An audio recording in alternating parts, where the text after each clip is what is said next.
Բարև ձեզ սիրելի հայրենակիցներ։ Կամովին Նիկոլի կամակատարը դառնալու ցանկություն հայտնած ազգային ժողովի նախագահի պաշտոնը ոչ բարով զբաղեցնող Ալեն Սիմոնյանը էլի նորից հայտարարեց իրեն իր վերջին օրերի հայտարարություններով։ Ինչ ասում իրավաբանությունից անգրագետ այս երկոտանից։ Ասում է մայրաթորը անօրինական կառույց է։ Լսի Ալեն, չեմ ուզում շատ կոպիտ խոսամ։ Այդտեղ դու չես ամաչում իրավաբանի դիպլոմ ունես, ես ինչ ես խոսում։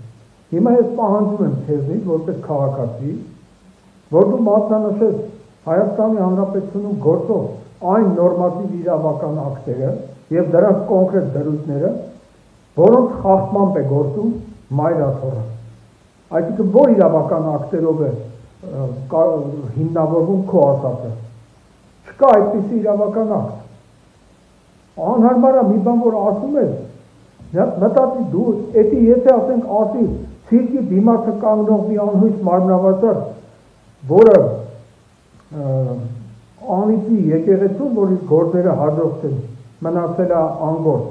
էդի միտեղ հասկանալի կլինի, բայց դա ասում է ազգային ժողովի նախագահը, օրենսդիր մարմնի ղեկավարը։ Ես էլ ասում եմ, պահանջում եմ որպես քաղաքացի, որ մատնանշել այն իրավական ակտերը եւ դրանց կոնկրետ դրույթները, որոնց խախտմամբ է գործում մայրաթորը։ Եվ վերջապես մի ուրիշ հայտարարություն, ասում է Նիկոլը ինչ ասի, ես պիտի անեմ։ Դուք պատկերացնում եք ժողովուրդ հայտարարությունը ուր է հասել։ Նիկոլը այնքան բան կարա քեզ ասի, չես վախենում, որ ունես բաներ ասի, որ հայտարարական ես անելու, որտեղ իր ֆանտազիան մեծ է։ Եվ վերջապես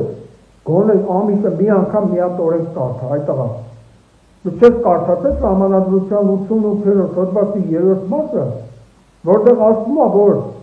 ազգային ժողովն է վերահսկողություն իրականացնում գործադիր իշխանության նկատմամբ։ Դու լրիվ հակառակն ես շուռ տալի, ասես Նիկոլը ինչ ասի, ես պետք է անեմ։ Ամոթ է, գնա մտածի ապագայից մասին։ Այս քո կարգավիճակը հավերժ չի, քեզ ուրիշ կարգավիճակ էլ է սպասում։